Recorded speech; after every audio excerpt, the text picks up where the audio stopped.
guys, I'm Bobby Rio, this is Rob Judge, and we've got another video for you today. Today we want to talk about 3 things that you might be doing that when you eliminate, makes a girl a lot hornier. Yeah, these are 3 pretty common behaviors that I think we've all been guilty of at some point in our dating careers. No! So the first mistake is trying too hard.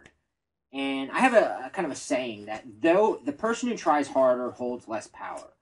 And the ironic thing, though, is that when a woman's holding the power, it's pretty much impossible for her to bang you. It goes against her nature, and she can pick up on this very quickly.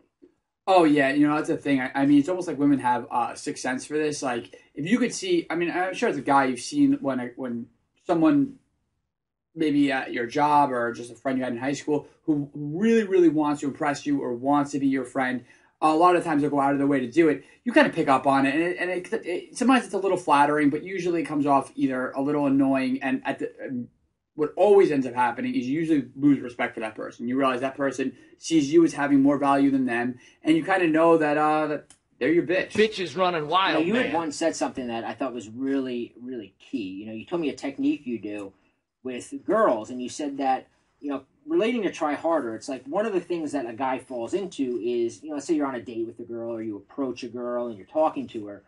The guy generally feels like he's got to keep the conversation going, and he works at coming up with the stuff. And what you had said, which I thought was really, kind of genius, was just sit back and make her be the one to think of things to say. And that gets her trying harder. And what I like about the idea of getting a girl to try harder is it kind of plants something in her mind. When she's like trying, it's like a little voice in her head is going, I must really like this guy. Like, why am I trying so hard?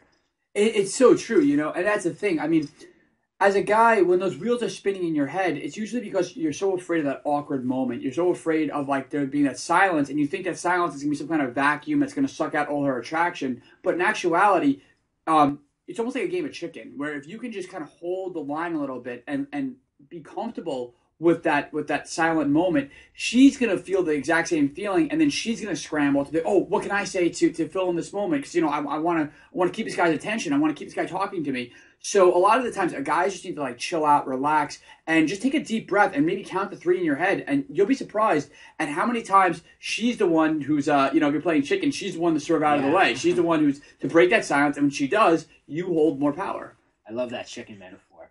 The next thing you want to eliminate is the nervous insecurity, the tics, the things that you can spot. And if you don't know what I'm talking about, when you go out next time, pay attention to guys, especially guys that are like not with the girl, the guy that's trying.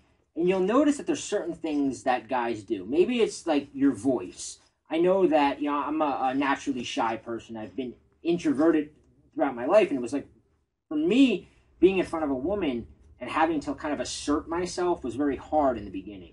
So when I got in front of a girl I was attracted to, my voice would kind of go lower, like almost like I was hiding, like I was afraid to assert my voice in front of a woman because I wasn't confident enough.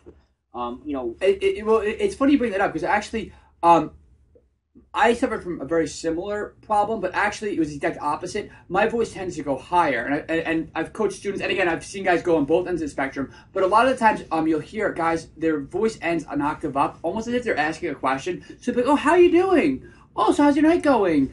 Oh, I like that too. And and that octave up really kind of gives away the fact that like you're really trying hard to supplicate to her, to appease her. Whereas and again, I had to really consciously think about this for a long time. For I'd be on dates, like, oh, how's your night going?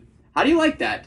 What's going on? And that's a way more attractive vocal tonality than, hey, how's your night going? What's going on? Because you can just hear the nervousness. I can't even do it without feeling like weird and like, ugh. So that's the thing. So get yourself in the habit of just, I always call it ending your sentences with a hard period. So you're just like, hey, like, how's your night going? Even if you're asking a question, even if you're asking her what her job is, like if you ask, so what do you do? Or you're like, what do you do? What do you do? And that vocal tonality, that flirty vocal tonality, that sort of like hard period, is going to get her to be like, ooh, like, I like this guy. Whereas rather than like, oh, I'm just going to answer this cheese balls question. Yeah.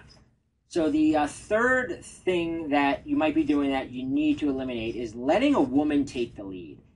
And this one, way too many people do. I was guilty of this myself. And I'll give you an example of how this works in reality. So maybe, you know, it could be on the most subtle level.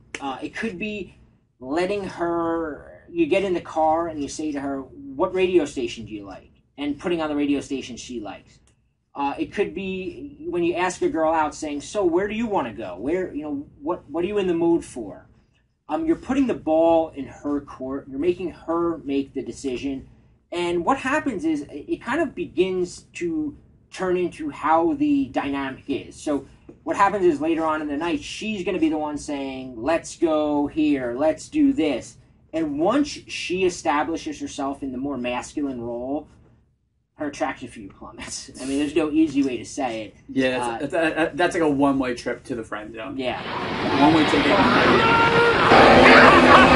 know, it manifests itself in a lot of different ways. But you, right from the beginning of the date, the interaction, the encounter, need to establish yourself as the one who is making the decisions, who's leading it. And, you know, just going back to the simple thing, when you get in the car, don't worry. I mean, you know, it's very hard and to kind of feel like, well, what if she doesn't like it? What if I plan a sushi date and she doesn't like sushi? What if I get in the car and I put on Pearl Jam and she likes house music? Is she going to not like me? No. She's going to like you more for making the decision. Don't worry about it. And in fact, own whatever it is. If you get in the car and you love rap, blast the rap and enjoy it, bob your head to it. And you know what? Even if she doesn't like it, she's going to appreciate the fact that you're enjoying, you know, that you do. Absolutely, and I'm sure everyone watching probably has a friend that is into something that they might not be into, but they're so passionate about it and the way that they talk about it and the way that they just sort of interact with whatever medium, whether it's a style of movie or it's a style of music or whatever it is, you know, some kind of quirk in their personality, that it just, because it's them, it just makes them a part of who they are, and you couldn't imagine them not doing that thing. I mean, that's the thing. I mean, what Bobby's saying, when you're leading with your personality, you're leading with your interest, with what is unique to you, and that's really what she wants to see. She doesn't really care about, you know, if she wanted to just like do whatever she wanted, she wouldn't have gone on a date with you. If she wanted to drink Appletinis and you know, listen to house music, that she would have done it by herself. She's on a date with you because she wants to see your personality, and you really have to like kind of own that and take confidence in that. And just when you show up to that date, if she doesn't like it, she'll let you know. If she really doesn't eat raw fish, she's going to let you know. But otherwise, just assume that whatever you like, she's going to enjoy. Not so much because it's the greatest thing ever, but because it's coming from you. Exactly. And, you know, kind of me and Rob recorded another video earlier. I don't know if you watched it yet, but in the video I talked about tennis, how I went on this date and the girl never called me back, but we had talked about tennis. And it kind of, you know, in that video I talked about how I made mistakes. And that sort of encapsulated everything, because I didn't like tennis. I didn't want to play tennis. That was her thing. And I was like, oh, want to teach me how to play tennis. And like I was like letting her lead, whereas it should have been me going, hey, this is what I enjoy. Why don't you come? I'll set up a date. I'll take you here. I'll show you how to do this. But I was letting her, you know, teach me tennis, which I had and I was trying too hard. So the final mistake is just not knowing what women chase. So what me and Rob did was, you know, there are 4 things that really drive women wild. We call them the 4 horsemen of the chase. And these are the kind of things that if you, like, dangle them in front of a girl, they go ape shit trying to chase you. And what we did was we put a little longer video together. You can click the link below where we walk you through the 4 horsemen of the chase and also a sneaky little mind game that we call the Scrambler. You know, this has been such like an important part of my dating life for the last, you know, couple of years, and it's brought me so much success. It is so awesome to be sharing this with you guys. Yeah, I almost don't like sharing the Scrambler because I know that like I'm gonna get an email or a phone call from a girl that I used it on. Yeah, I know, yeah. But check it out and let us know what you think. You can leave a comment below. There's the link to the video. You'll learn the 4 horsemen of the chase, and you'll also get a little glimpse into the Scrambler. So check it out. Perfect.